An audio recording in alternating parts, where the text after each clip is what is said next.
Sa harap ng lahat, isinigaw ng asawa ko. Makikipaghiwalay na ako sa'yo. Ang 200 milyong mana ng ama mo, sa akin na. Nagtawanan ang lahat, akala nila ako na ang talunan.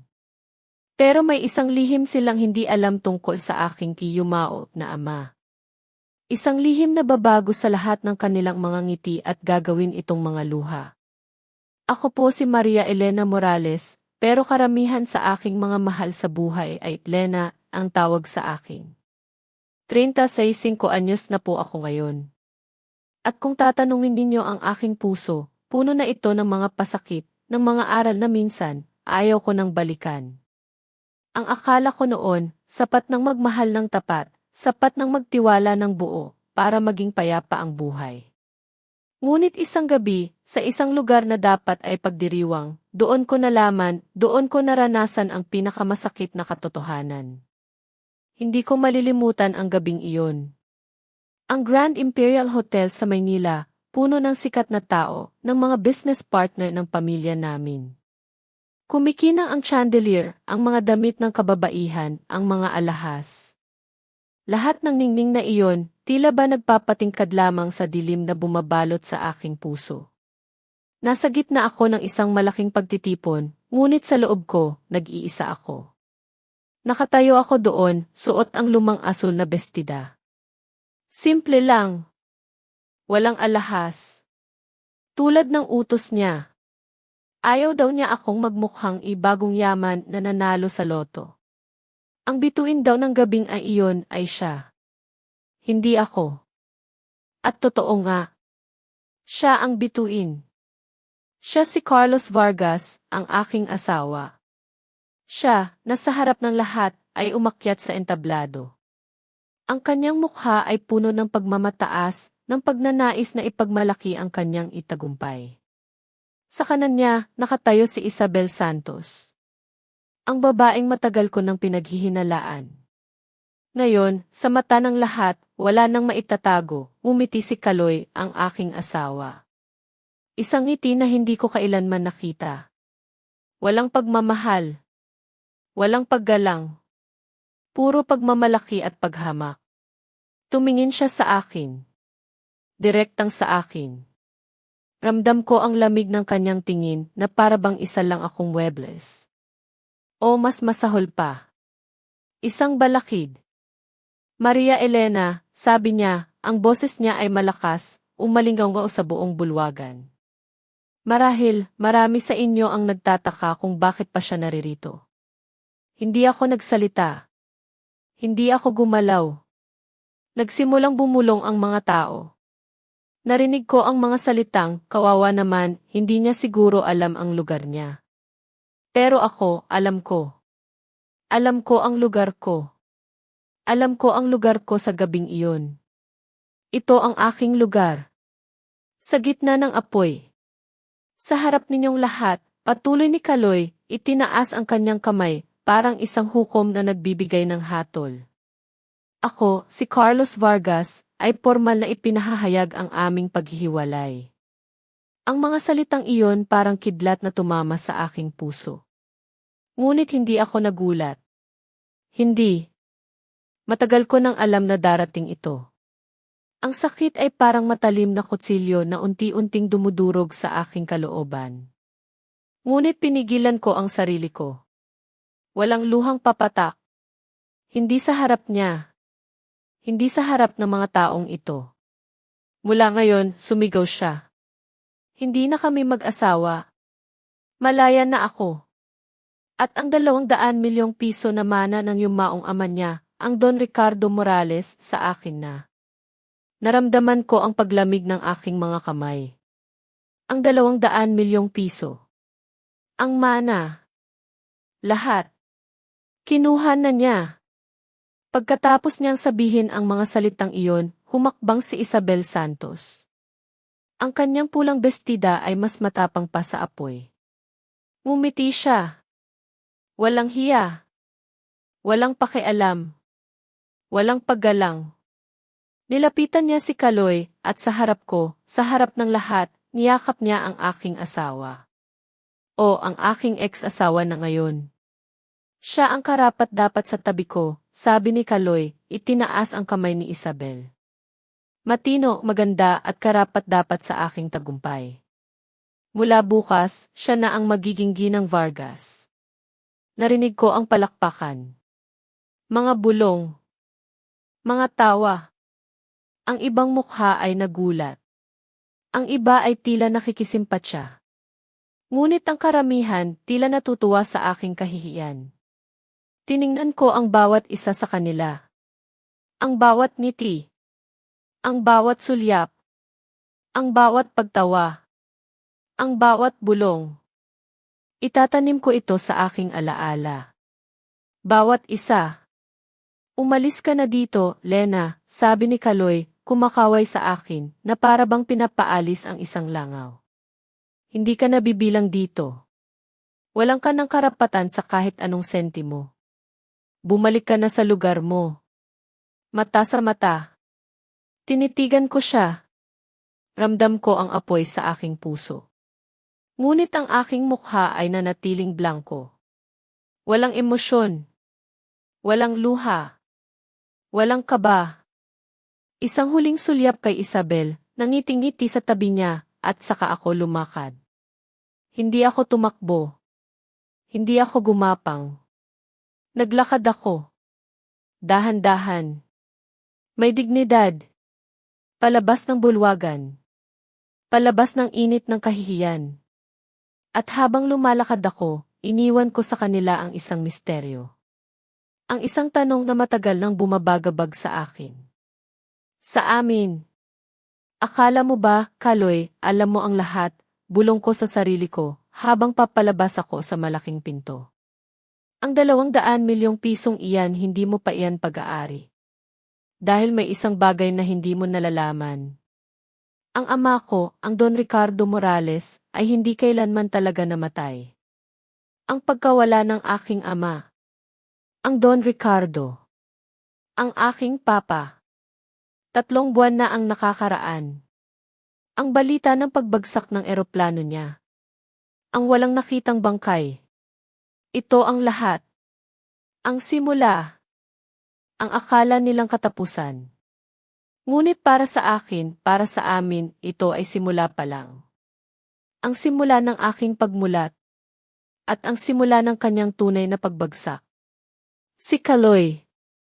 Ang aking asawa. Ang asawa ko. O ang asawa ko noon.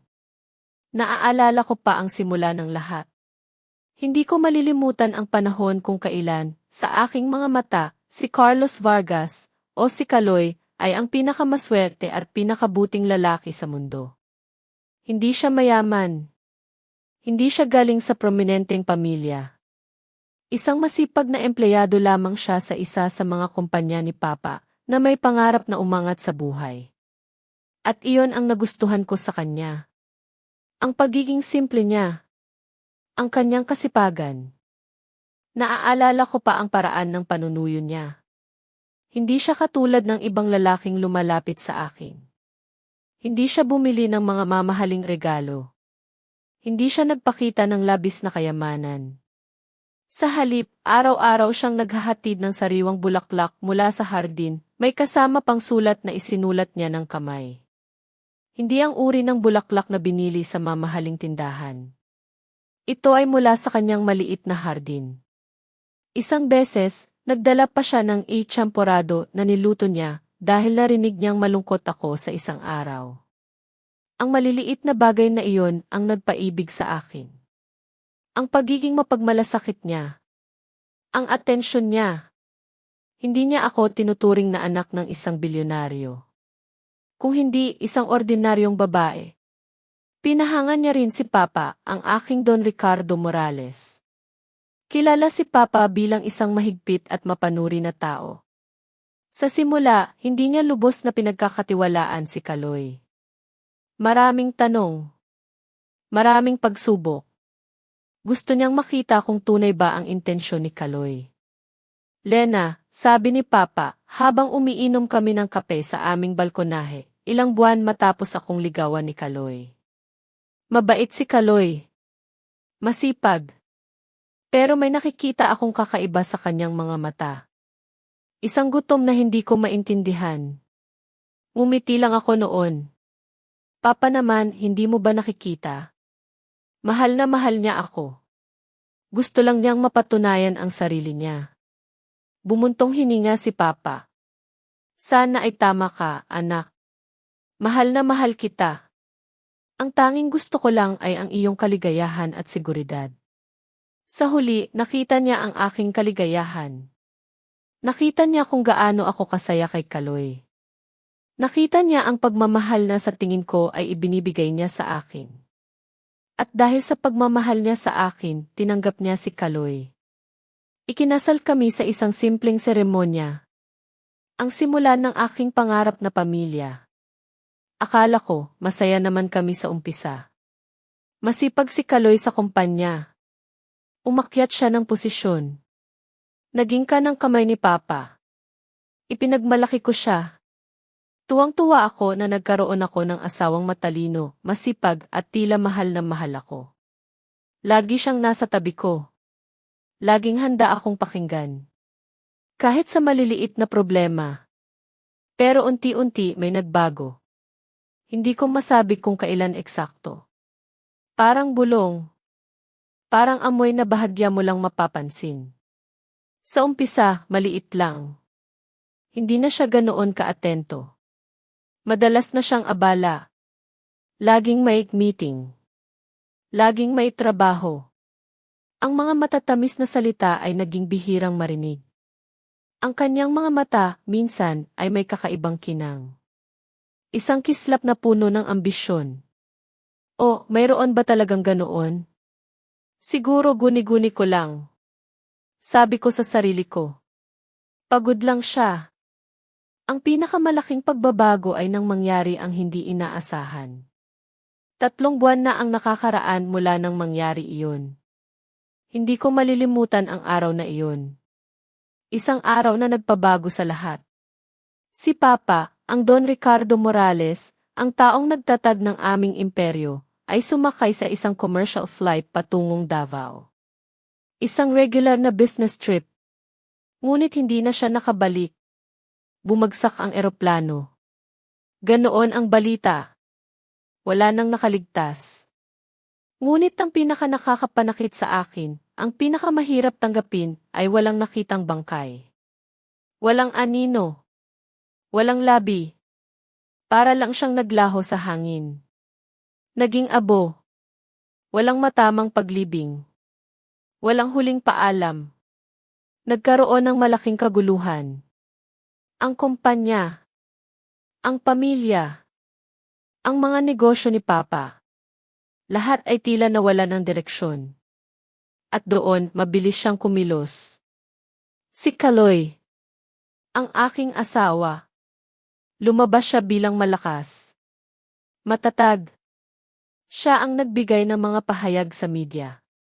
Siya ang umasikaso sa mga kausap ni Papa. Siya ang nagbigay ng tea comfort sa akin. Ang nagbigay ng tea lakas sa gitna ng aking kalungkutan. Kailangan nating maging matatag, Lena, sabi niya, habang pinipilit akong yakapin. Hindi ko naramdaman ang init. Para kay Papa. Hindi natin hahayaang bumagsak ang pinaghirapan niya. Ang lahat ay bumilib sa kanya. Ang mga business partner ni Papa. Ang mga empleyado. Nakita nila si Kaloy bilang karapat-dapat na papalit kay Papa. Ang bagong pinuno. Ang tagapagtanggol ng Morales Group, sa mga sandaling iyon, pinaniwalaan ko siya. Pinilit kong paniwalaan siya. Na siya ang aking sandigan. Ang aking tagapagligtas. Ang aking pamilya. Ang aking lahat. Ngunit ang maskara ng pag-ibig na matagal niyang suot, ay nagsimula ng magkaroon ng maliliit na bitak. Hindi ko lang noon nakikita ng malinaw. O ayaw kong makita. Ayaw kong tanggapin. Na ang lalaking minahal ko, ang lalaking pinili ko, ay hindi ang akala ko. Pagkatapos ng pagkawala ni Papa, mas lalo pang lumabas ang tunay na kulay ni Kaloy.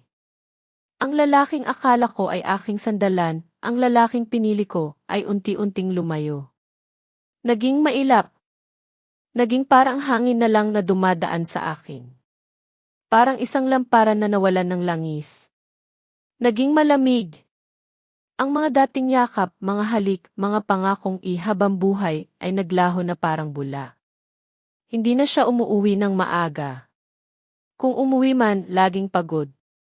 Laging may dahilan. Ang kanyang mga mata hindi na nagtatagal sa akin. Palagi siyang tumitingin sa malayo. O kaya naman sa kanyang cellphone. Doon nagsimulang lumutang ang pangalan ni Isabel Santos. Sa simula, mga bulong lang. Mga tsismis sa opisina. Si Himel Santos, palaging kasama ni Sir Kaloy sa mga meeting sa labas. Sobrang ganda raw ni El Santos at napakatalino pa. Pinipilit kong hindi paniwalaan. Pinipilit kong takpan ang aking mga mata. Trabaho lang, sabi ko sa sarili ko. Kailangan ni Kaloy ng matulungin na kasama sa kumpanya ngayon na wala na si Papa. Ngunit may mga bagay na hindi na matatakpan. May mga larawang nagsimulang lumitaw sa mga social media. Si Kaloy. Si Isabel. Magkasama. Sa mga hapunan. Sa mga gala. Sa mga lugar na dapat ay para sa mag-asawa. Hindi sila nagtatago. Hindi na sila natatakot. Para bang sinasadya nilang ipaalam sa lahat. Sa akin. Ang pinakamasakit ay nang makita ko ang mga detalye ng credit card statement ng kumpanya. Ang card na ginagamit ni Kaloy. May mga mamahaling binili. Mga alahas. Mga designer bag, mga damit. Ang mga petsa at lugar ng pagkakabili ay tumutugma sa mga larawang nakita ko. Mga regalo. Para sa kanya. Para kay Isabel. Hindi para sa akin. Ang perang dapat ay para sa negosyo ni Papa, ay ginagamit niya para sa babaeng sumisira sa aming pamilya. Para sa kanyang kabit. Kaloy, minsan, sinubukan ko siyang kausapin. Matapos kong makita ang isang resibo mula sa isang kilalang jewelry store. Pwede ba tayong mag-usap tungkol dito? Sa mga gasto sa kumpanya. May mga hindi ako maintindihan. Nakatayo siya noon sa harap ng salamin, inaayos ang kanyang itali. Tila wala siyang pakialam sa sinasabi ko. Hindi niya ako nilingon. Ano na naman ang problema mo, Lena? Kailangan ba kitang bigyan ng detalyadong ulat sa bawat sentimong ginagamit ko? Hindi mo ba naiintindihan ang sitwasyon ng kumpanya ngayon? Nagtatrabaho ako, Lena. Nagsisikap akong panatilihing buhay ang negosyo ni Papa. At ikaw, ang ginagawa mo lang ay magtanong ng walang kabuluhan. Ang kanyang boses ay malamig. Matigas. Puno ng pagkasuya. Hindi mo iyan trabaho. Ang trabaho mo ay manatili sa bahay. Alagaan ang sarili mo. Huwag mo akong abalahin sa mga bagay na hindi mo naman naiintindihan. Parang sinampal ako. Mas masakit pa sa pisikal na sampal. Dahil galing ito sa kanya. Sa lalaking nangakong mamahalin ako. Ang pagtataksil sa isip ko ay nagiging totoo. Ramdam ko na, mula noon, hindi na ako nagtanong. Nanahimik na lang ako. Hinayaan ko siyang isipin na isa akong mahina. Isang baliw na hindi na alam ang nangyayari sa paligid. Isang pabigat lang sa kanyang buhay. Ngunit sa likod ng aking pananahimik may nagbabago. Ang aking mga mata ay naging mas matalas. Ang aking isip ay nagsimulang mag-isip ng mas malalim. Hindi ako makapapayag na ganoon na lang ang mangyayari. Ang lahat ng pinaghirapan ni Papa. Ang kanyang pamana.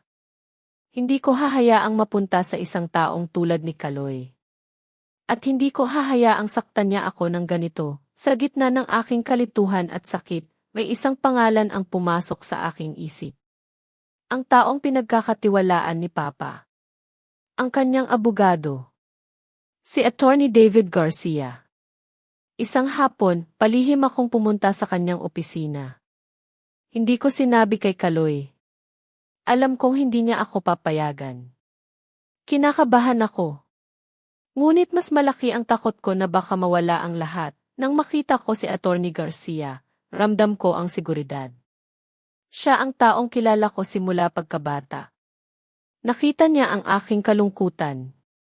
Ang aking pag-aalala. Attorney, sabi ko, ang aking boses ay nanginginig. May problema po ako. Malaking problema. Ikinuwento ko sa kanya ang lahat. Ang pagbabago ni Kaloy. Ang mga nakita kong ebidensya.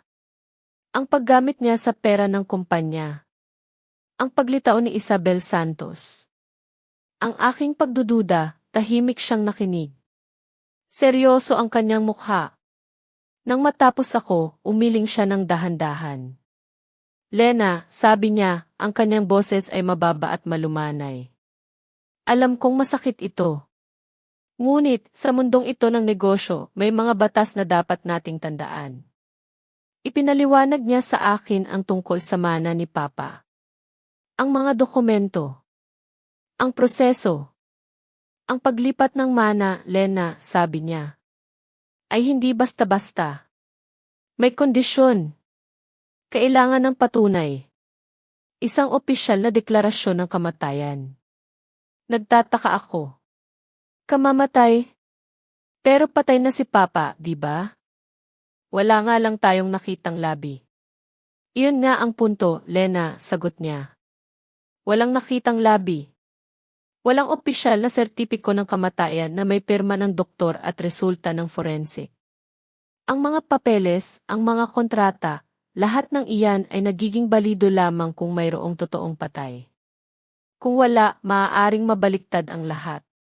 Ang mga salitang iyon parang ilaw na bumukas sa isang madilim na silid. Walang nakitang labi. Walang sertipiko. Ano ang ibig sabihin nito? May pag-asa pa ba? O may mas malalim pa? Kaya naman, mga kaibigan, napakahalaga ng pagtitiwala, hindi lamang sa pag-ibig kundi pati na rin sa negosyo at pamilya. Naranasan na rin ba ninyo ang ganitong klaseng pagtataksil? Paano nyo ito hinarap? Ibahagi ninyo ang inyong mga karanasan sa comment section sa ibaba, at huwag kalimutang i-like at i-share ang video na ito para mas marami pa ang makarinig ng kwento ko. Napakalaking katanungan ang iniwan sa akin ni Attorney Garcia. Kung walang opisyal na sertipiko ng kamatayan, ano ang ibig sabihin nito? May pag-asa pa ba? May posibilidad bang? Hindi ko masabi ang salitang iyon noon. Napaka-imposible.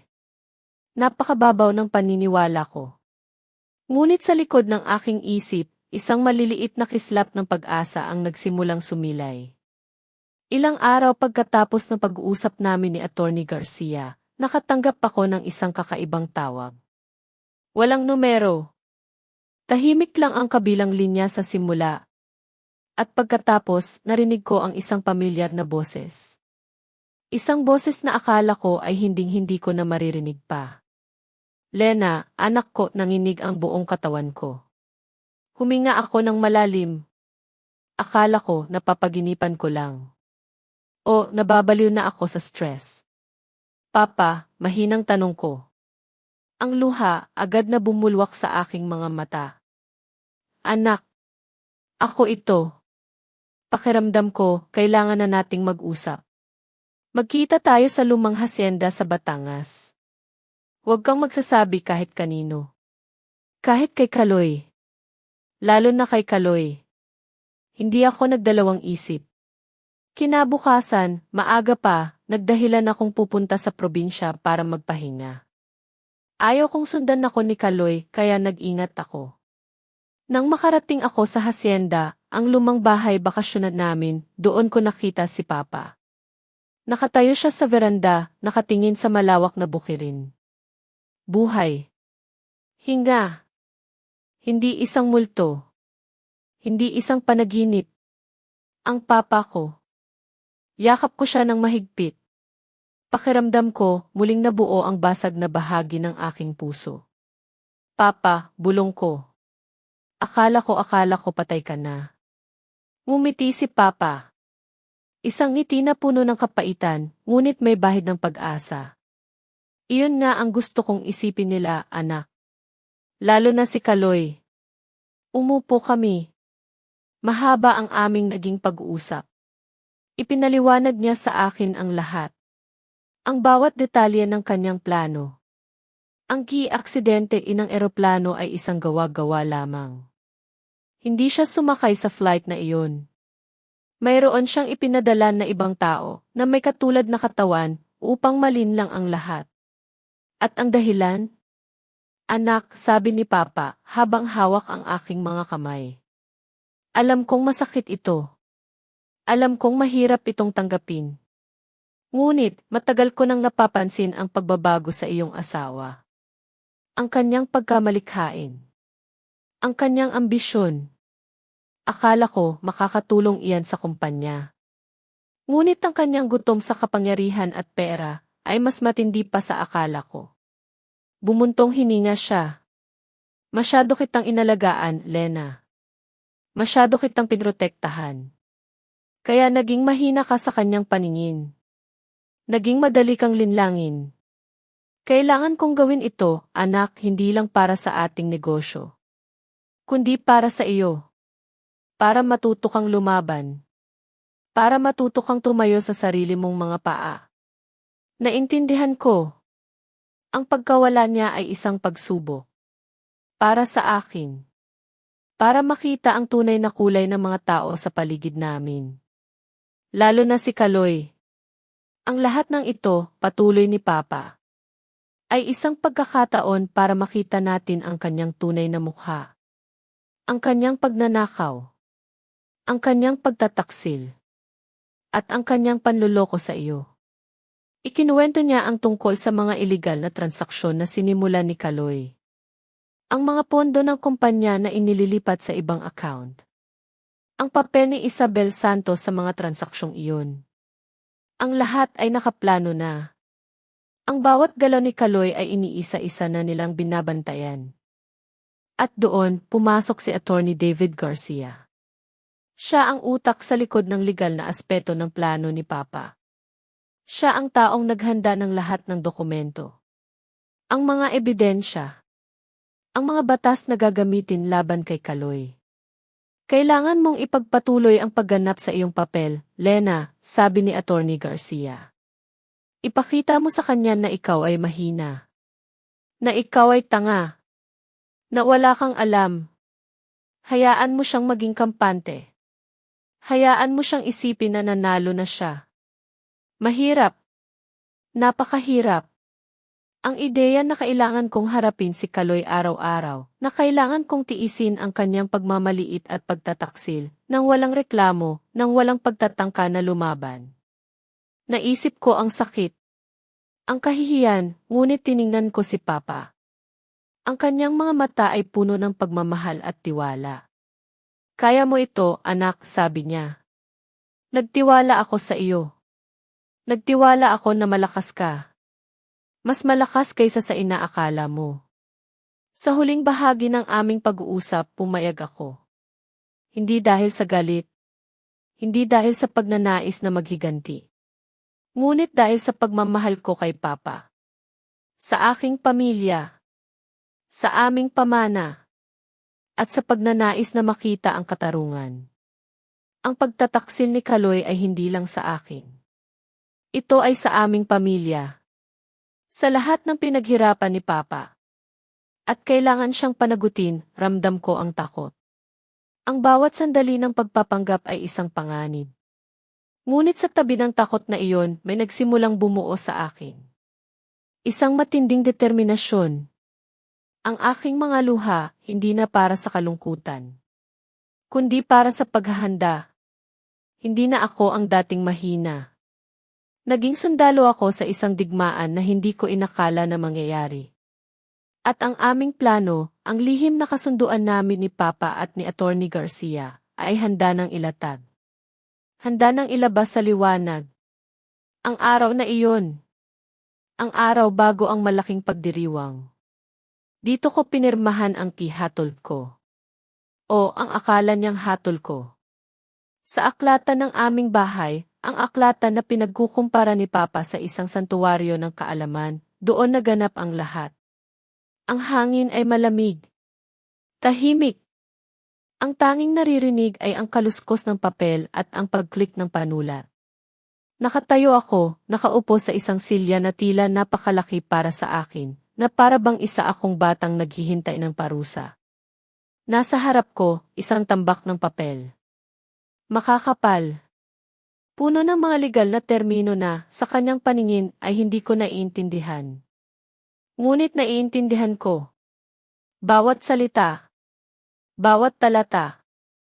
Ito ay hindi lamang mga papeles ng seguro at buwis, tulad ng sinabi niya. Ito ay ang aking pagtalikod sa lahat ng mana ko. Ang lahat ng kayamanan ng pamilya Morales, ililipat sa kanya. Kay Carlos Vargas, si Kaloy, nakatayo sa harap ko. Ang kanyang mga kamay nakapatong sa makintab na mesa. Ang kanyang mga mata puno ng pagmamadali. At ngayon nakikita ko na. Puno ng kasakiman. Paulit-ulit niyang tinatapik ang mesa gamit ang kanyang hintuturo. Isang kilos na nagpapakita ng pagkayamot. At paghamak. Perman na, Lena. Hindi mo ba talaga maintindihan ang mga legal na termino na iyan? Ang boses niya ay naging malakas. Umalingaw sa buong aklatan. Administrative procedure lang iyan. Para maayos ang insurance at tax ng kumpanya ni Papa. Kung hindi ka pipirma ngayon, madedelay ang audit at baka bumagsak ang kumpanya. Gusto mo bang maging responsable sa pagkawala ng libu-libong empleyado ng Papa mo? Hindi ako sumagot agad. Ang aking mga mata, lumilibot sa bawat linya ng mga salita. Sa likod ng aking mahahaba at malalambot na pilikmata, nagtatago ang isang katalinuhan na matagal ko nang itinago. Para lang protektahan ang kanyang ego. Alam ko ang bawat detalye. Ito ang mga papeles na magbibigay ng lahat ng kapangyarihan kay Kaloy. Kapag pumirma ako, wala akong legal na karapatan sa pamana ng papa ko na nagkakahalaga ng daan-daang milyong piso. Ngunit alam ko ang aking papel sa araw na iyon. Kailangan kong maging ang inosenteng asawa. Ang masunurin. Ang walang alam. Dahan-dahan, bumuntong hininga ako. Pilit kong ginawang tila pagod at walang magawa. Interprete niya iyon bilang senyales ng aking kahinaan. Pero Kaloy, bulong ko. Pilit kong nilagyan ng panginginig ang aking boses. Ang dami naman ito. Natatakot akong magkamali. Umihip siya. Isang tunog ng paghamak. Kinuha niya ang panulat mula sa aking kamay. At sa matalim na dulo ng panulat, bahagyan niyang kinaskas ang likod ng aking kamay bago niya ito ibalik sa akin ng walang pag-ingat. Walang silbi ka talaga sa negosyo. Ang trabaho mo lang ay pumirma. Ako na ang bahala sa lahat. Bilisan mo. Kailangan kong maghanda para sa party mamaya. Huwag mo akong sayangin. Sa kamay na kunwari ay nanginginig, dahan-dahan kong inilapit ang dulo ng panulat sa markadong linya. At pumirma ako. Isang maitim na mansa ng tinta. Ang susi. Ang susi para buksan ang Pandora's box ng kanyang kasakiman. Sa sandaling iyon, isang malaking ngiti ang sumilay sa mukha ni Kaloy. Agad niyang hinablot ang mga dokumento. Sinuri niya ang aking pirma. At nang makita niyang perpekto, niyakap niya ang mga papeles sa kanyang dibdib na para bang ito ang pinakasagradong bagay sa mundo. Ganyan ang gusto ko. Kung sumunod ka lang sana mula umpisa, hindi ko na kailangan pang magalit. Ang tono ni Kaloy ay lumambot. Ngunit ang paghamak sa kanyang mga mata ay nanatili. Naglakad siya patungo sa steel safe sa isang sulok ng silid. Inilagay niya ang mga papeles doon. At isinara ng mahigpit. Ngayon, ang pamana ng papa mo, ligtas na sa aking mga kamay. Hindi mo na kailangang mag-alala sa mga numero na hindi kayang intindihin ng maliit mong utak. Hindi ako nagsalita. Habang nalasing siya sa peking kaligayahan. Tumayo ako mula sa silya. Inayos ang aking simple at lumang bestida. Mamaya, magbihis ka ng maayos, utos ni Kaloy nang hindi man lang ako tinitingnan. Abala siya sa pag-aayos ng kanyang itali sa harap ng malaking salamin. Pero huwag masyadong magarbo. Ayokong magmukha kang bagong yaman na nanalo sa loto. Suotin mo lang ang lumang asul na bestida mo. Hindi naman ikaw ang bituin ng gabing ito. Ako. Huwag mo akong ipahiya. Opo, Kaloy, sagot ko ng mahina. Biglang nag-vibrate ang cellphone ni Kaloy sa mesa. Ang pangalang Isabel ay lumabas sa screen na may kasamang heart emoticon. Walang bahid ng pagkakasala. Sa harap ko, pindot niya ang answer button. Inilapit sa kanyang tenga. Mahal. Tapos na ang lahat. Ang boses ni Kaloy ay naging matamis. Isang tono na hindi ko kailanman narinig mula sa kanya. Lahat ay secured na. Nakuha ko na ang pirma. Mamaya, ang 200 milyong iyon, opisyal na magiging atin. Huwag kang mag-alala. Walang pinaghihinalaan ang tanga na iyon. Kita tayo mamaya sa party, mahal. Ibinalik niya ang telepono. Tumingin sa akin. Nakatayo pa rin ako malapit sa pinto, tulad ng isang rebulto. Hindi siya nagpakita ng gulat. Walang hiya. Dahil sa kanyang paningin, isa lang akong bagay. Walang damdamin. Bakit ka pa naririyan? Lumabas ka na. Ihanda mo ang paliguan ko, utos niya, kumakaway sa akin na parang tinataboy ang isang langaw. Tumango ako ng tahimik. Kinuha ang doorknob. At lumabas. Ngunit nang magsara ang mabigat na pinto sa aking likod, nagbago ang postura ko. Ang aking mga balikat na dati nakayuko ay tumayo ng tuwid. Ang aking mukha na dati puno ng takot ay naging malamig at walang emosyon. Naglakad ako sa pasilyo ng marangyang mansyon na ipinamana sa akin ni Papa. Ang bahay na inaangkin na ngayon ni Kaloy bilang kanya. Huminto ako saglit sa harap ng malaking larawan ni Don Ricardo na nakasabit sa dingding. Pinagmasdan ko ang mukha ng aking papa, nang umiti ng may dignidad sa pintura. Nakuha niya ang pain, Papa, bulong ko nang halos hindi marinig. Bahagyang umangat ang sulok ng aking labi sa isang nakakakilabot na ngiti. Akala niya nakuha niya ang susi sa kayamanan, hindi niya alam na pinirmahan niya lang ang sarili niyang hatol. Sa matatag na hakbang, nagtungo ako sa aking silid. Walang luha. Walang sakit sa puso. Ang tanging naririnig ko lang sa aking isip ay ang countdown. Ang party mamaya. Hindi lang ito magiging pagdiriwang para kay Kaloy. Ito ang magiging entablado ng pagpapatupad ng plano na maingat kong inihanda. Ang dating mahina, handa nang tanggalin ang kanyang maskara. Nang gabing iyon, nagbago ang anyo ng malaking bulwagan ng The Grand Imperial Hotel sa Maynila. Hindi na ito tulad ng dati. Nagmistulang dagat na kumikinang na ginto at diamante.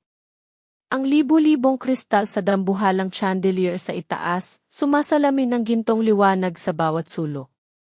Ang sahig na marmol, kasing kinis ng salamin, ay nagpapakita ng refleksyon ng bawat taong dumadaan. Ang mamahaling pabango, hinaluan ng sariwang halimuyak ng puting liryo, na direktang galing pa sa Holland. Ang lahat ng iyan, lumikha ng isang eksklusibong atmosfera. Isang mundong para lamang sa mga taga-alta sosyedad ng syudad. At ito ang entablado na ginawa ni Carlos Vargas. Ang aking asawa. Para ipahayag ang kanyang sarili bilang bagong hari, nakatayo ako sa likuran, halos hindi napapansin. Isang anino lamang. Sinunod ko ang utos niya. Suot ko ang lumang asul na bestida. Ang bestida na binili ko pa 3 taon na ang nakakaraan. Sa isang ordinaryong bautike. May mga bahagi pa nga sa dulo ng manggas na may bahagyang kalumaan. Walang mamahaling alahas. Walang matingkad na pampaganda. Ako, Maria Elena, ay isang malaking kaibahan sa ibang kababaihan sa alta sosyedad. Sila, suot ang kanilang mga sutlang bestida, may mga kwintas na diamante. Para lang akong isang pagod na personal assistant. Hindi ang asawa ng isang ihihi ng malaking korporasyon, dumating ang oras. Unti-unting lumabo ang mga ilaw sa bulwagan. Tanging isang spotlight na lang ang nagbigay liwanag sa marangyang entablado sa likuran. Ang orkestra na tahimik na tumutugtog ay huminto. Napalitan ng mahinang ugong ng mga speaker. Umakyat sa entablado ang Master of Ceremonies, isang lalaking may malalim na boses. Humingi siya ng atensyon sa mga bisita. Nagsimulang tumahimik ang lahat. Bawat baso inilapag sa mesa. Bawat usapan huminto. Libu-libong mata ang nakatutok sa isang punto. Ito na. Ang sandali para lumiwanag ang bida ng gabi. Sa matatag at kumpiyansang hakbang, umakyat si Kaloy Vargas sa hagdan ng entablado. Isang malakas na palakpakan ang pumuno sa bulwagan. Isang simponya ng paghanga na nagpalaki sa kanyang ego hanggang langit. Tumayo siya sa likod ng kristal na lectern. Bahagyang inayos ang mikropono. At tiningnan ang bulwagan, isang ngiti ng tagumpay ang sumilay sa kanyang labi. Para sa kanya, ang mga taong nasa ibaba ay mga bayad na manonood lamang. Sa drama ng kanyang tagumpay. Mga ginang at ginoo, mga minamahal na kasamahan, magandang gabi. Ang boses ni Kaloy ay malinaw at otoritatibo. Umalinggaw sa buong bulwagan. Ito ay isang gabi na puno ng magkakahalong emosyon para sa akin. Sa isang banda, ipinagdiriwang natin ang kahangahangang tagumpay ng Morales Group. Ang matagumpay na paglawak nito sa pandaigdigang merkado ngayong buwan. Sa kabilang banda, ang kalungkutan sa biglaang pagkawala ng aking biyenan at mentor, si Don Ricardo Morales, 3 buwan na ang nakakaraan, ay mabigat pa rin sa aking puso. Ibinaba ni Kaloy ang kanyang ulo. Isang dramatikong paghinto. Perpektong kinakalkula.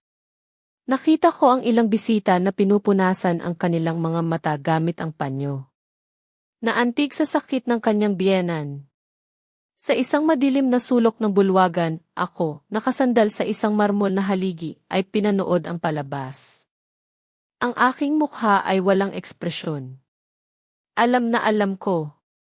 Nang dumating ang balita ng aksidente ng eroplano 3 buwan na ang nakakaraan, ang unang ginawa ni Kaloy ay hindi umiyak. Kung hindi, nagbukas ng isang mamahaling bote ng alak. Upang magdiwang. Sa nakalipas na 3 buwan, patuloy ni Kaloy, muling itinaas ang kanyang mukha na may pilit na lakas. Ako ay mag-isang lumaban. Nagtrabaho ako araw at gabi. Isinakripisyo ang tulog at kalusugan. Upang matiyak na hindi guguho ang pamana ni Don Ricardo. At sa kabutihang palad, nandito ako ngayon. At masasabi ko sa inyo, ligtas na ang kumpanya sa aking mga kamay. Lumaki ang aming assets, umakyat ang mga stocks, at maliwanag ang aming kinabukasan. Muling pumalakpak ang mga tao. Ngayon, mas malakas. Itinaas ni Kaloy ang isang kamay. Humingi ng katahimikan. Ang kanyang mukha ay dahan-dahang naging seryoso. Na para bang may mabigat siyang kailangang ipahayag. Ngunit ang tagumpay na ito ay tila walang laman kung hindi ito sasamahan ng katapatan sa aking personal na buhay. Mayroong isang bagay na itinago ko. Para protektahan ang karangalan ng pamilya. Isang pasanin na ako lang ang nagdala. At sa katahimikan. Bumuntong hininga ng malalim si Kaloy sa mikropono. Nais kong tawagin ang aking asawa, si Maria Elena Morales, upang umakyat sa entablado. Kumulo ang aking dugo. Hindi sa takot. Kundi dahil alam kong magsisimula na ang pangunahing bahagi ng kanyang pagpapahiya sa akin. Isang pangalawang spotlight ang umilaw. Direktang sa akin. Nakatayo ako ng mag-isa sa tabi ng haligi. Ang matinding ilaw ay tila naghubad ng aking simpleng anyo. Sa gitna ng dagat ng kayamanan. Sa mabagal na hakbang at bahagyang nakayuko ang ulo, naglakad ako sa gitna ng mga tao. Nagsimula silang magbulungan. Ikinukumpara ang prinsip kong anyo ni Kaloy sa aking simpleng hitsura. Umakyat ako sa entablado. Tumayo sa tabi ni Kaloy. Ngunit malayo. Tila ayaw niyang mahawaan ng kahirapan na nagmumula sa akin. Hindi niya ako hinawakan sa kamay. Hindi niya ako niyakap ng mainit. Sa halip, tiningnan niya ako ng may paghamak. Na para bang nakakita siya ng pulubi na napasok sa isang palasyo. Tingnan ninyo ang babaeng ito sa tabi ko, sabi ni Kaloy. Ang boses niya ay mas puno ng emosyon. Itinuro niya ako gamit ang kanyang bukas na kamay. Si Maria Elena ang nag-iisang anak ni Don Ricardo. Pinakasalan ko siya 2 taon na ang nakakaraan. Bilang respeto. At bilang huling kagustuhan ng aking yumaong biyenan. Akala ko, sa paglipas ng panahon, mamumulaklak ang pag-ibig. Akala ko, kaya ko siyang gabayan. Upang maging isang karapat-dapat na kasama. Sa pamumuno sa malaking kumpanya na ito. Dahan-dahang umiling si Kaloy. Isang malalim na pagkadismaya ang nakaukit sa kanyang mukha. Ngunit ang katotohanan ay iba. Sa loob ng 2 taon, naging matyaga ako. Sa loob ng 2 taon, sinubukan kong takpan ang kanyang mga kakulangan. Si Lena ay isang mabuting babae, ngunit hindi siya ipinanganak para sa mundong ito. Hindi siya nakakaintindi ng negosyo. Hindi siya marunong makisalamuha. At sa totoo lang, ang kanyang presensya ay naging pabigat. Sa aking pagsisikap na isulong ang kumpanya. Ang matutulis na salita ay lumipad. Sinaksak ang aking pagkatao. Sa harap ng daan-daang mahahalagang tao. Ang kapaligiran sa bulwagan ay naging tahimik. Nakakabingi. Nagsimulang tingnan ako ng mga bisita ng may paghatol. Nagtagumpay ang kwento ni Kaloy. Nagpakita siya bilang isang matyagang asawa. Na naghihirap dahil sa isang asawang walang silbi. At ako, bilang isang linta. Na hindi alam ang lugar ko. Nilapitan ako ni Kaloy. Ngunit ang kanyang tingin nakatuon pa rin sa mga manonood. Marahil ay nagtataka kayo kung bakit ko pa inihahain ang usaping pampamilya sa entabladong ito. Dahil pagod na ako sa pagpapanggap. Pagod na akong lokohin ang sarili ko at ang publiko na ito ay isang masayang kasal. Kailangan ko ng kasama na kayang tumakbo sa tabi ko. Hindi ang taong humihila sa akin pababa. Sa pangunahing sexy table, umingiti ng maliwanag si Isabel. Habang umiinom siya, tiningnan niya si Kaloy ng may pagsuporta. Na para bang binibigyan siya ng senyas. Nabilisan na. Natapusin na ang aking paghihirap. Nakuha ni Kaloy ang senyas. Bumalik siya sa lectern. At mahigpit na humawak sa gilid nito. Ako, nakatayo pa rin. Tahimik. Tulad ng isang puno. Ang aking mukha ay payapa. Masyadong payapa. Para sa isang taong ang dignidad ay hinuhubaran sa publiko. Hinayaan ko siyang ilabas ang lahat ng kanyang galit. Hinayaan ko siyang malasing sa kanyang sariling pagmamataas. Dahil alam kong habang mas mataas ang lipad niya sa kanyang kayabangan, mas masakit ang pagbagsak niya. At sa sandaling iyon, si Kaloy ay nasa bingit na ng bangin. Ang bangin na siya mismo ang humukay. Para bang naglabas siya ng isang tropeo ng tagumpay na matagal nang hinihintay. Kinuha ni Kaloy mula sa loob ng kanyang jacket, sa isang mabagal at sinasadyang galaw, ang makapal na sobreng kulay kape. Ang sobre na ibinigay ko sa kanya noong hapon na iyon. Ang mga dokumento ng pagtalikod sa aking mana. Sa isang ngiting mapang-asar ng sukdulang kasiyahan, itinaas niya ang sobre. Itinanghal sa harap ng daan-daang pares ng mga matang nagtataka. Alam niyo ba kung ano ito? Umalinggaw ang boses ni Kaloy sa buong bulwagan. Ito ang patunay ng kahangalan ng babaeng nasa tabi ko. Kaninang hapon, sa nanginginig na mga kamay at walang laman na ulo, pinirmahan ni Maria Elena ang mga dokumentong naglilipat ng lahat ng personal at ari-arian ng kumpanya ni Don Ricardo sa aking pangalan. 200 milyong piso. Kasama ang mga ari-ari ang real estate at ang mayoryang bahagi. Ngayon, legal, lahat ay akin na. Isang bulungan ng paghanga at pagkagulat ang pumuno sa bulwagan. Para sa mga negosyanteng naroroon, ito ay isang malupit ngunit napakatalinong galaw sa chess. Wala nang pakialam si Kaloy sa kanyang imahe bilang mabuting asawa. Nasa kanya na ang pera. At sa kanyang mundo, ang pera ang hari. Ang hari na naghahari sa lahat ng etika. Tumingin si Kaloy sa akin. Ang kanyang tingin ngayon ay ganap ng hinubara ng anumang maskara. Naging malupit. Pakinggan mo akong mabuti, Lena. Hindi na niya ginamit ang mikropono. Ngunit ang kanyang boses ay sapat na malakas para marinig ng unang hanay. Lumapit siya hanggang sa ang kanyang mukha ay ilang pulgada na lang ang layo sa akin. Pinakasalan kita dahil ang iyong ama ay sapat na tanga para hindi maiwan ang kumpanya sa isang estranghero. Kaya kinailangan kong pumasok sa pamilyang ito bilang manugang. Ikaw lang ang aking tiket sa pagpasok. At ngayon, ang tiket na iyon ay nagamit na. At expired na. Nanatili akong tahimik. Ang aking mga mata nakatitig sa kanya. Nang walang isang patak ng luha. Kahit napakiramdam ko ay pinipigan ng mahigpit ang aking puso, nakita ko ang tunay na halimaw. Ang halimaw na nagtatago sa likod ng gwapong mukha ng aking asawa. Muling humarap si Kaloy sa mga manonood. Inilapit ang kanyang mga labi sa mikropono. Ang kanyang hininga ay humihinga sa adrenalin. Ngayon na nasa akin na ang lahat, hindi ko na kailangan ang pasanin na ito sa aking buhay. Hindi ko kailangan ng asawa na isang lumang palamuti lamang sa aking marangyang bahay. Kaya sa harap ninyong lahat, aking mga iginagalang nakasamahan bilang mga saksi. Huminga ng malalim si Kaloy. At pagkatapos sumigaw ng malakas. Isang sigaw na bumasag sa katahimikan ng gabi. Lena, ipinahahayag ko ang ating diborsyo. Mula sa sandaling ito, hindi na tayo mag-asawa. Umalis ka sa buhay ko at huwag ka nang babalik. Sumabog ang pangungusap na iyon na parang kulog. Isang huling hatol. Walang pabalik. Legal o moral man.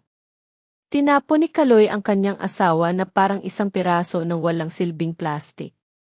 Isang nakakabinging katahimikan ang naghari sa bulwagan sa loob ng ilang segundo. Hanggang sa wakas, mula sa table, nagsimulang marinig ang ilang palakpak. Si Isabel Santos. Tumayo siya mula sa kanyang upuan, binasag ang katahimikan sa kanyang mga palakpak. Umakyat siya sa entablado na may eleganteng hakbang, tulad ng isang reyna na malapit ng makoronahan. Walang pansin sa akin, na nananatiling hindi gumagalaw, sumugod si Isabel sa mga bisig ni Kaloy, tinanggap siya ni Kaloy ng may malakas na tawa. At sa harap ng publiko, sa harap ng babaeng kakadiborsyo pa lang niya, 10 segundo na ang nakalipas, niyakap niya ng may pagmamahal ang payat na baywang ng babae. Ito ang babaeng karapat-dapat na nasa tabi ko, sigaw ni Kaloy, itinaas ang kamay ni Isabel. Matalino, maganda at kapantay ng aking tagumpay. Mula bukas, siya na ang magiging ginang ng bahay na ito. Ang mga bisita, karamihan ay oportunista, na interesado lamang sa direksyon ng kapangyarihan, ay nagsimulang pumalakpak. Sa simula may pag-aalinlangan. Ngunit unti-unti lumakas ang ingay. Tumawa sila. Ang iba ay sumipol at nagbiro sa bagong mag-asawa. Pinagtawanan nila ako. Sa kanilang mga mata, ako ay isang kahabag-habag na talunan. Isang pulubi na pinalaya sa palasyo dahil hindi alam ang lugar ko. Tiningnan ako ni Kaloy ng may paghamak. At pagkatapos, iwinagayway ang kanyang kamay na parang nagtataboy ng isang pulubi. Narinig mo, Lena? Ang party na ito ay hindi para sa iyo. Umalis ka na dito. Kunin mo ang iyong murang damit at bumalik ka sa lungga kung saan ka nanggaling. Wala ka ng karapatan sa kahit isang sentimo dito. Sa gitna ng masakit na tawanan at palakpakan, naiwan akong mag-isa. Napapaligiran ng daan-daang tao, ngunit napakalungkot. Ang aking estado bilang asawa, ang aking pagkatao bilang babae, ang aking karapatan bilang tagapagmana, lahat ay kinuha sa akin sa isang gabi. Ngunit sa likod ng aking walang ekspresyon na mukha, na napagkamala ng mga tao na isang ekspresyon ng pagkabigla, itinatala ko ang bawat mukha na tumatawa sa akin. Itinala ko ang tawa ni Kaloy. Ang mapang-asar ng ngiti ni Isabel. At ang palakpak ng mga sipsip. Itinala ko ang mga alaalang ito ng malalim, ginawang gasolina para sa apoy na malapit ko ng sindihan. Sa huling pagkakataon bago ako tumalikod, tumingin ako sa kanila. At may sinabi akong isang bagay. Isang bagay na alam kong hindi nila maintindihan. Isang bagay na alam kong mag-iiwan ng isang katanungan sa kanilang mga isip.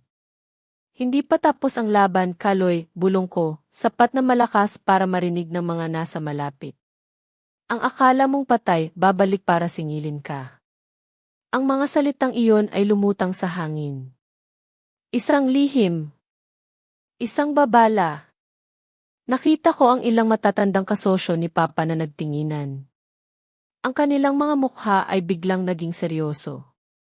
Ang ngiti ni Kaloy bahagyang nawala. Pagkatapos, tumalikod ako. Naglakad ako palayo. Hindi ako umiyak. Hindi ako nagpakita ng kahinaan. Naglakad ako na may dignidad. Handa na para sa susunod na kabanata. Ang kabanata ng kanilang pagbagsak. Ang gabi ay bata pa. At ako, nagsisimula pa lang sa aking laro.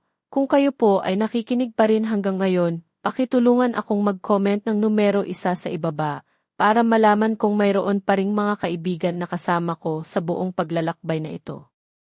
Ang inyong presensya po ang pinakamalaking inspirasyon para ituloy ko ang huling bahagi. Paglabas ko, dahan-dahang nagsara ang malaking pinto. Para bang isinasara nito ang isang kabanata ng aking buhay. Ang aking simpleng anyo nawala sa likod ng mga pintong iyon. Ngunit ang aking mga salita, ang aking babala ay nanatili. Nag-iwan ng kakaibang katahimikan sa marangyang bulwagan. Sa loob ng ilang segundo, walang nangahas na magsalita. Walang nangahas na itaas ang kanilang baso. Maging ang mga waiter ay natigilan sa kanilang kinatatayuan. Si Kaloy nasa entablado pa rin. Ang kanyang mga kamay nakakapit ng mahigpit sa gilid ng kristal na lectern. Ang kanyang paghinga, mabigat. Pinipigilan niya ang galit na maihalong kakaibang pagkabalisa. Ang tanong ko tungkol sa kamatayan ni Papa, paulit-ulit na umalinggaw sa kanyang isip, iniling ni Kaloy ang kanyang ulo. Sinubukang alisin ang mga pagdududa. Hindi siya pwedeng magpakita ng kahinaan. Siya ang hari ng gabi. At ang isang hari, hindi dapat matakot sa mga walang kabuluhang salita ng babaeng kakatapon pa lang niya. Mga ginang at ginoo, muling nagsalita si Kaloy. Ngayon, mas malakas at pilit na masaya. Pilit siyang tumawa. Paumanhin sa dramang nasaksihan ninyo. Tulad ng alam ninyo, ang aking dating asawa ay dumaranas ng anxiety disorder mula nang mamatay ang kanyang ama. Marahil, ang pagkawala ng kanyang ama at ngayon ng kanyang estado sa lipunan ay nagdulot sa kanya ng pagkawala ng katinuan. Si Isabel, na napagtantong delikado ang sitwasyon, ay mabilis na kumilos. Nagsenyas siya sa banda at pumalakpak ng 2 beses. Musika. Tumugtog kayo ng masiglang tugtugin. Pumunta tayo dito para magdiwang, hindi para magluksa, sabi niya sa matamis na boses. Agad na tumugtog ang orkestra. Isang masayang jazz na tugtugin ang pumuno sa bulwagan. Pilit na tinatabunan ang tensyon.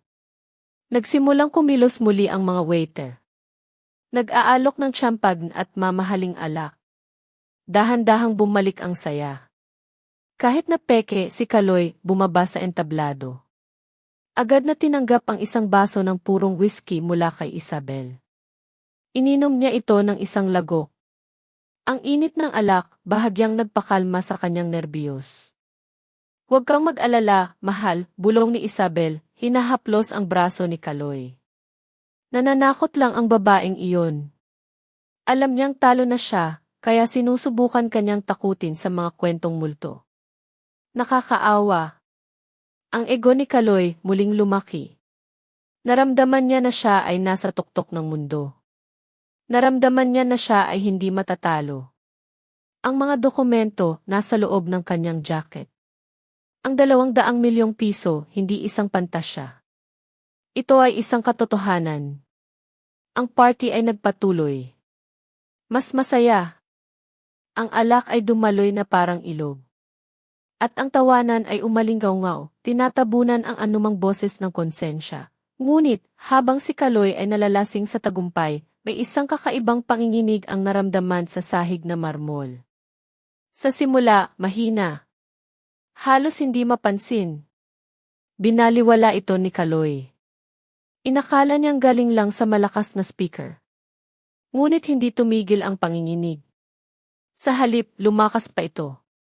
Ang malalaking bintanang salamin ay nagsimulang manginig. Naglalabas na nakakairitang ugong. Ang tubig sa mga baso nagkakaroon ng maliliit na alon. Ang mga bisita nagsimulang magtinginan. Ano ang ingay na iyon? Tanong ni Isabel, may pagkabalisa sa kanyang boses. Kumapit siya sa braso ni Kaloy. Kaloy, bakit nanginginig ang chandelier? Tumingin si Kaloy sa itaas. Totoo nga. Ang dambuhalang chandelier dahan-dahang umuugoy. Ang tunog ng mga kristal na nagbabanggaan nagsimulang marinig. Ang ingay mula sa labas, hindi na isang simpleng panginginig. Ito ay isang mekanikal na tunog. Mabigat. At ritmiko. Isang tunog na papalapit. Lumalakas. Hanggang sa tuluyan nitong nilamon ang musika. Itigil ang musika, sigaw ni Kaloy sa sound technician. Sino ang nangangahas na magbiro sa aking party? Huminto ang musika. Ngunit walang katahimikan. Sa halip, napuno ang bulwagan ng isang nakakabinging ingay. Mula sa labas. Biglang, isang malakas na bugso ng hangin ang humampas sa mga pader na salamin. Na para bang isang bagyo ang biglang lumitaw. Ang mga kortinang seda, marahas na umindayog. Isang mataas na florera ang nahulog at nabasag, nagsimulang magpanik ang mga bisita. Mga maliliit na sigaw ang maririnig. Iyon ay isang helicopter, sigaw ng isang tao, itinuturo ang kalangitan sa labas ng salamin. Lahat ng mata napatingin sa labas. Sa dilim ng gabi, isang napakaliwanag na searchlight ang nagwawali sa hardin. Isang malaki at marangyang corporate helicopter ay nagsasagawa ng isang tiyak na paglapag sa damuhan. 10 metro lang ang layo mula sa gusali. Ang hangin na dulot ng malalaking ilisin nito, napakalakas. Tinumba nito ang mga upuan sa hardin. Winasak ang mga bulaklak. At sinira ang dekorasyon sa labas. Napatigil si Kaloy. Hindi siya nag-utos ng helicopter. Sinong nangahas na sirain ang kanyang party? Security! Security! Sigaw ni Kaloy. Ang kanyang boses paos. Nilalamon ng ugong ng mga motor ng helicopter. Pigilan ninyo siyang lumapag. Paalisin ninyo siya dito. Ito ay pribadong ari-arian. Ngunit walang silbi ang mga sigaw ni Kaloy. Ang helicopter ay lumapag ng maayos. Ang mga motor nito ay nagsimulang bumagal. Ngunit ang mga elisi patuloy pa ring umiikot. Nag-iiwan ng isang nakakatakot na ugong, ang kapaligiran sa loob ng bulwagan, naging nakakabingi. Wala nang tawanan. Wala nang sayawan. Lahat nakadikit sa mga pader. Ang kanilang mga mukha ay maputla. Naisip nila na ito ay isang police raid. O marahil, isang pag-atake ng terorista. Nagbukas ang pinto ng cabin ng helicopter. Bumaba ang 4 na malalaking lalaki na may magkakatulad na itim na suit. May mga earphones sa kanilang mga tenga. Ang kanilang mga galaw, mabilis at organisado. Hindi sila ordinaryong mga bodyguard. Binaliwala nila ang mga security ng hotel.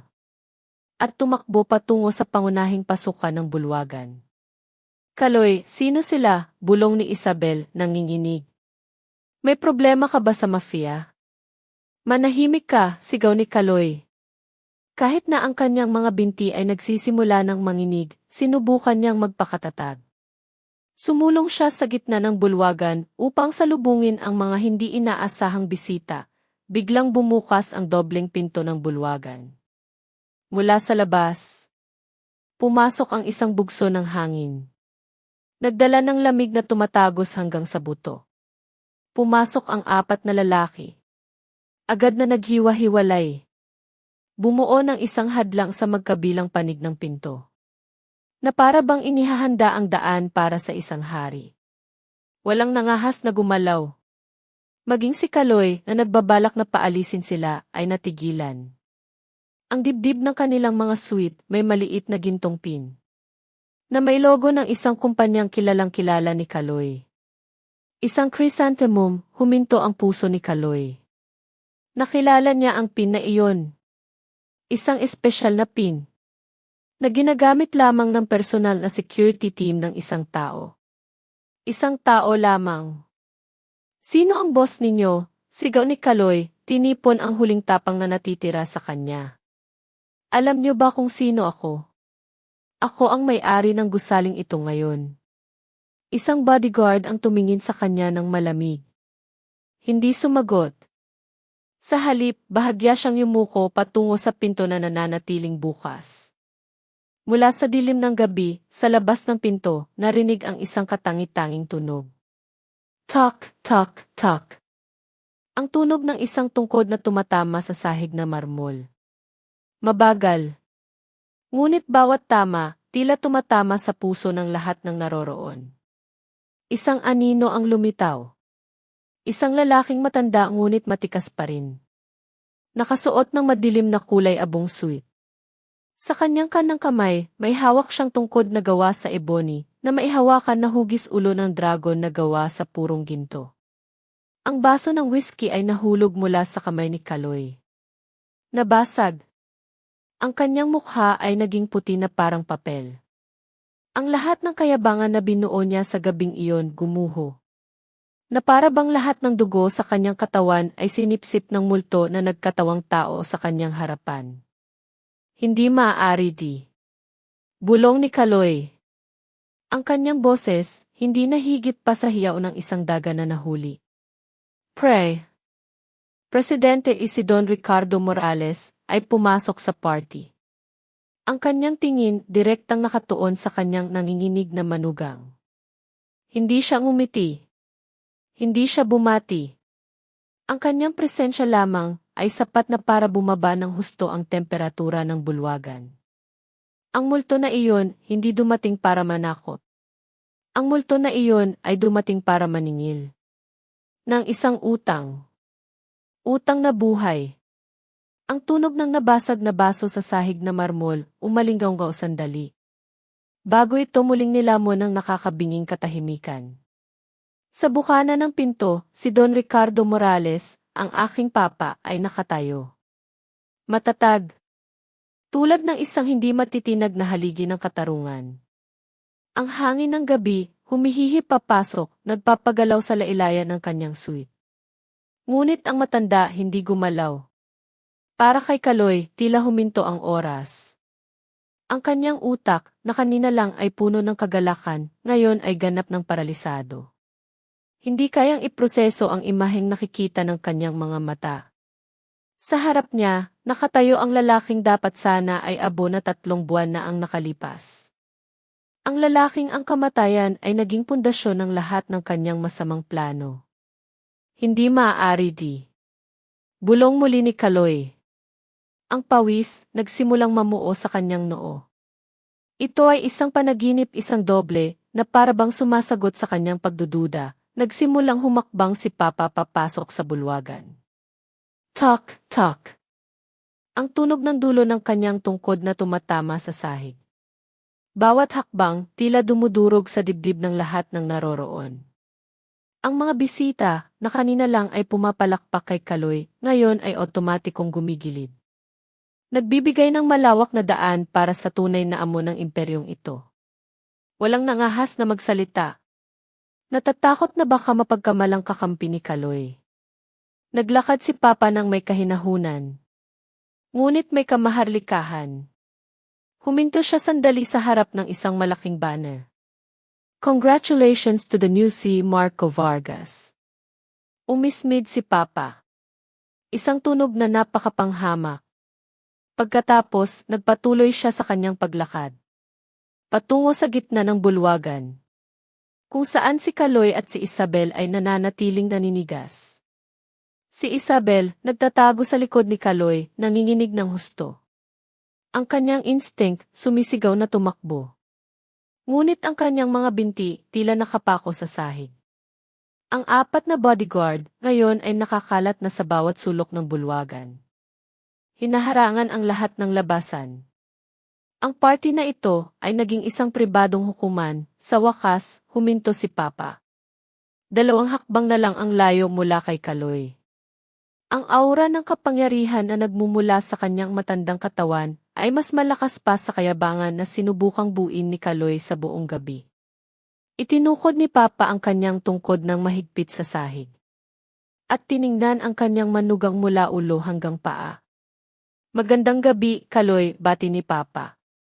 Ang kanyang boses ay malalim at paos. Ngunit matatag. Patawad sa pagdating ng huli sa iyong party. O, mas tama, sa aking party ng libing. Binuksan ni Kaloy ang kanyang bibig. Ngunit walang tunog na lumabas. Sinubukan niyang umatras. Ngunit nanghina ang kanyang mga tuhod. Halos matumba kung hindi siya nakasandal sa isang mesa. Presidente. Akala ko po kayo ay pumanaw na. Alam ko, putol ni Papa. Ang kanyang mga labi, bahagyang umangat sa isang nakakakilabot at mapang-asar na ngiti. Nadismaya ka bang makita akong humihinga pa? Nadismaya ka bang ang bangkay na hinihintay mo ay hindi kailanman umiral?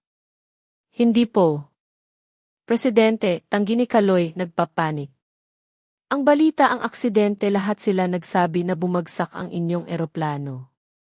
Bumagsak nga, sagot ni Papa ng mahinahon. Ang kanyang mga mata tumatago sa kaluluwa ni Kaloy.